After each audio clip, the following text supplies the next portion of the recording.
UFP, the United Federation of Podcasts.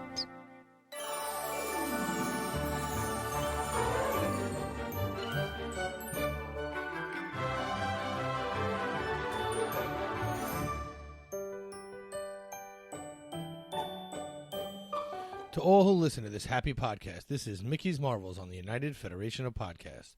You can contact the network at contact@ufp.earth, on Twitter at UFPearth, and on Facebook. I'm your host, Magic. Join with me, not as always, but a good friend, B-Shea. B-Shea, how are you? I'm doing good. I've got my blaster trained on you, and I'm ready to take target, and let's put a hole in this discussion. I'm gonna say you shoot first. Yes, definitely. Okay. Brand shoots first. Brand? Well, we'll call you whatever you want to be called. Brand shoots first. Okay, so we're going to do a special here on Mandalorian. We're going to cover the first two episodes since they dropped on a Tuesday and a Friday this week. Sorry, it's pronounced mandolin. With even an IAN? Yeah, it's just pronounced mandolin. Okay, let me start that over. We're going to do a special here today, and we're going to cover the mandolin. I'm just kidding. It's Mandalorian. You're killing me! I now know why I was glad Warp 5 is over. You could edit that out. I won't. We're going to do a show about a Star Wars episode that came out on Disney Plus. There's no other way to pronounce that. Don't start. And that I really enjoyed. But we're going to cover both episodes since it dropped on Tuesday and Friday, respectively, and it's the Saturday directly after the second episode, or Chapter 2 dropped, called The Child. Yes. This was a great episode. I mean, I thought it was really great when they introduced Pulaski. You know, she's a really... You know I hate her, right?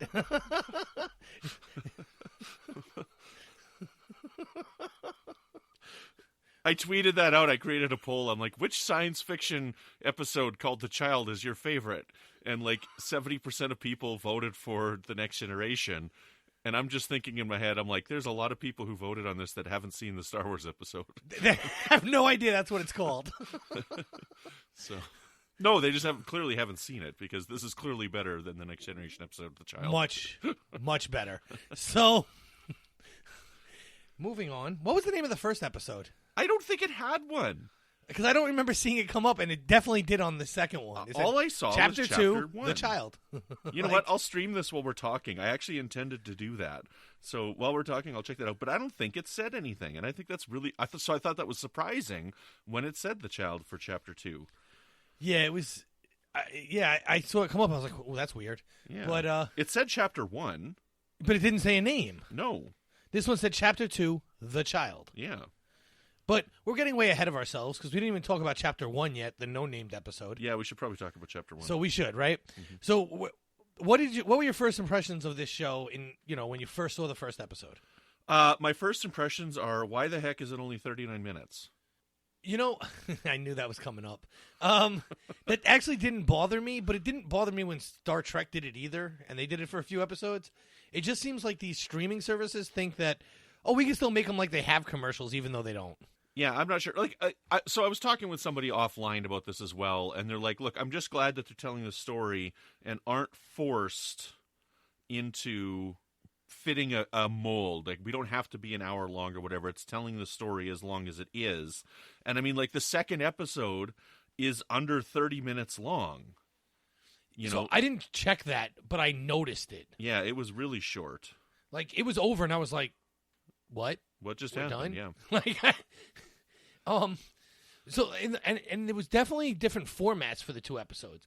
There was kind of a lot going on in episode 1, and there was one thing going on in episode 2. You know what I mean? Like, which is nice. I really like that. Okay, so I don't know. It's going to be hard because we're like, these two really felt like one story, right? Like, this could have been Chapter 1 itself. Right? Yes, it could have. I do like that they made us wait a week, though, after the last scene of Chapter 1. I don't know. Star Trek Discovery gave us 2 episodes in one night. Come on, Star Wars. I don't even have a snappy comeback because their 2 episodes didn't compare to these 2 episodes. No, they definitely didn't. So, their 2 episodes may have equaled the first one here. For length or what? No, for quality. We had to get yeah. 2 of them to get to that quality, though. Yeah, no, like these are 2 really amazing. So it's going to be tough to divide the discussion up. Yeah, I'm having trouble with my player, but it didn't say chapter 1 even after the title, The Mandalorian. So I don't know. It's kind of weird. I'd have to go back and watch it streaming, but I don't even think it said chapter 1.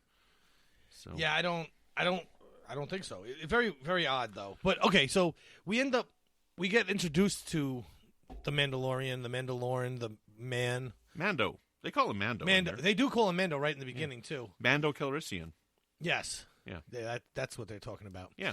But he has the little like beeper thing. You know, he's tracking someone down, obviously. Mm-hmm. And when he walks into the bar, like it's like a portal door. Yep. And clearly he is cool with just having a fight, and the other guys were just picking one. Mm-hmm. So what I like about this story so far is we've already seen multiple groups of bounty hunters. Yes. All going for the same prize. Well, those guys I don't think were bounty hunters. No, but we see the droid, right?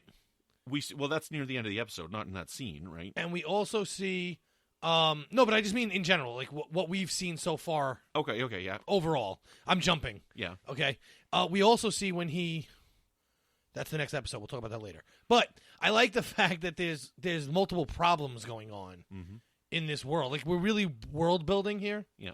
Very quickly off the very start of the first episode. Right.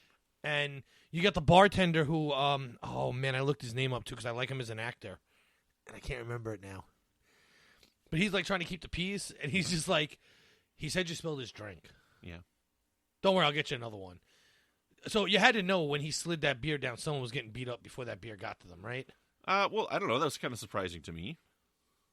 What, he beat him up? At that moment, yes. Oh, no, I thought he was going to, as the beer was coming, he was going to beat them up before they even grabbed it. It was going to slide off the bar. Okay. See, what it made me think of as I was watching it was the bar fight scene in Mos Eisley, right, in the first Star Wars movie. That's what it made me think of. And so I figured that it would be a similar kind of thing, and just like Obi-Wan quickly cut off the guy's arm, I was expecting him to just quickly shoot him with a blaster or something like that. Right. Yeah, I guess, I don't know. I like the fist fight. I was looking for it. Mm-hmm, yeah. And I do like how he disposed of the one guy he was trying to pull back through the door. Mm-hmm, yes. Like, I thought he was going to get him back in the door and beat him up, and then he pulled a blaster, and you're like, oh, this isn't going to go well. Yeah, okay, so that scene right there is why I love this show so much right off the bat, okay? So I watched Discovery with my daughter, and I really wish Star Trek Discovery wasn't as violent as it was, because honestly, you don't need to have that kind of violence, right? Now, we do have some crazy stuff in Star Wars. Like, if you go into Episode 3, my daughter's 9, and I still don't know if I've let her keep her eyes open when Anakin's getting all burnt up on Mustafar. Right, yeah, when he becomes Vader. Right, because like that's some pretty graphic stuff. But in this here, right, like they did it all with cuts of the cameras, so you don't really see anything. Yes, you see the legs fall, but you don't see any grotesque blood splatter. So it's left up to you, and they're not visually showing it. And I really appreciate that. We are actually, as a family, watching this show, and my 6-year-old kids are enjoying watching this with me right now as well.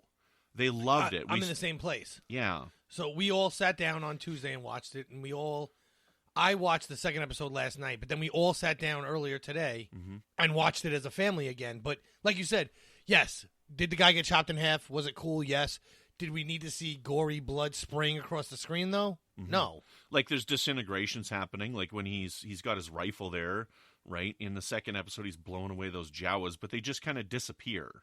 Right, yeah, it's kind of like, you don't watch the Marvel Universe, but it's the same, like, they kind of turn to dust and poof, they're gone. Yeah. I don't know. I personally, I really, really appreciate that. I think it's a nice touch. Grown-ups kind of know more what's going on, and the kids, it's safe enough for the kids to watch. So I think that's really, really cool. So bravo, guys.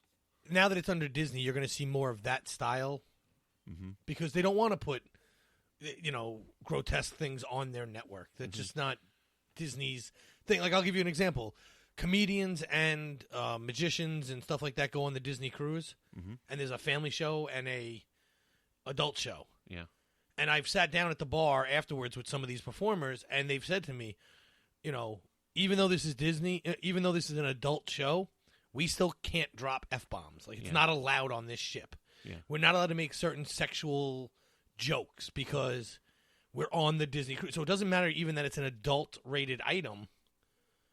Disney still wants more family-friendly even in their adult media. Right. Like, I heard that, you know, Disney Plus is not going to have any R-rated content at all. Is that true? I've heard that. I don't know how. I mean, I don't think it does yet. So yeah, like, so they own Fox now. Simpsons is on Disney Plus, but I don't think we're going to see Alien on there. No, and I think that's why they upped their ownership of Hulu. Mm-hmm. So now that they're majority owners of Hulu, they can dump that stuff on Hulu, and it's still separate from Disney. Right. You know, if they want to put Deadpool out there, because they own him now, they're not putting that on Disney Plus. Right. They'll put it on Hulu. And I think part of the reason, and I like the reason, is, well, I can give my kid access to Disney Plus and not worry about what he puts on. Yeah. Yeah. Me too. I'm going to be keeping Disney Plus. Like, Disney Plus is around. I originally signed up for the 1 month thing, and now that it's around, I'm like, no, like, this is something that's going to be in my house for many years to come. Like, this is a great streaming service. Yeah, I love it. Yeah. We've watched so much. I messaged you off air. You got to check out Imagineers. Like, there's so much good content on this thing. You're never going to watch it all. Mm-hmm. You know, I'd love to podcast on it, but I'm going to wait for Imagineers to end and then hit the bullet points, you know, with Chris, because I can't do this show, that show, the Toy Story shorts. It's just too much content. Which is wonderful. That's good. Yeah, no, that's great. It's worth every penny that I'm not paying because I got a year free. Yeah, and it's like half the price of Netflix. Yeah. Pretty close to it, something like that. Like, I'm paying $9 here in Canada, $9 a month. It would be $6.99, and it's $12.99 for Netflix. Yeah. I don't even know what I'm paying for Netflix anymore. Like, I'll keep Netflix too, right? But I don't even have Netflix. Yeah, see, here we are at this time where I've got Prime, Amazon Prime, I've got Disney Plus, I've got Netflix, and I'll keep those three for sure. And then when Star Trek's airing, I have Crave because I'm in Canada, right? So right. So I have CBS that I keep because I watch other shows, but I like Star Trek and a couple other things. Yeah. Then anyways, I have we're way Plus off topic Hulu. here. It is. Well, no, I mean that's where they're airing. But anyway, yeah, let's get back. So okay, so your first impressions were you really appreciated the fact that this could have death without gore. Yes. And what'd you think of the overall story of the first episode, though? It was really interesting, and I really like how it's paced. We've got a very slow paced, and what's really interesting with this Mandalorian character is we're not getting a lot of dialogue out of him. Like, Pedro Pascal is the guy that's in it, and I loved seeing him. I was first introduced to him on season 4 of Game of Thrones, right? And he's a fantastic actor, and I didn't realize it was him because in Game of Thrones he has a little bit of a different accent, right? Right. But you know, we're not seeing him. He's not talking a lot, so it's all like physical portrayal of this character. And, you know, he's this interesting character. All we've really seen on screen is Boba Fett so far, right? And so we've got this guy, this new character, whose apparently name we're never going to get. I don't know. We don't have it yet anyways. Yeah, they're just never going to tell you. Yeah. Mando. So Mando, they're calling him Mando, right? But we've got this awesome thing where he's gone and he's been given a bounty. Because apparently right now, it's interesting because you and I are in a union, right? And there's like this guild of bounty hunters, which is really kind of fascinating. Yes, it's a union of bounty hunters. A union of bounty hunters. And he's like, okay, what do you have? He's like, bail jumper, I don't know, something else, and then bail jumper. Yeah, a lot of bail jumpers, though. Yeah, and he's like, okay, I'll take them all. He's like, no, I got to spread it around because there's not a lot of them. However, if you want something that pays better, there's this non-guild bounty that's out there that pays a lot of money. And he's trying to be a scab, too. He's like, well, we're not paying guild wages. Like, come on, man, Yes. really? Yeah. And he says, I'll pay you in this currency. He's like, the Empire's dead, which lets us realize, and I've confirmed, so this is 5 years after Return of the Jedi is Correct. when this is taking place, right? So the Empire's dead. so Imperial credits are no good. So he gives him this other currency. He said what it was, and it was like ringing a bell to another planet that's been mentioned, I think. But yeah, but I don't.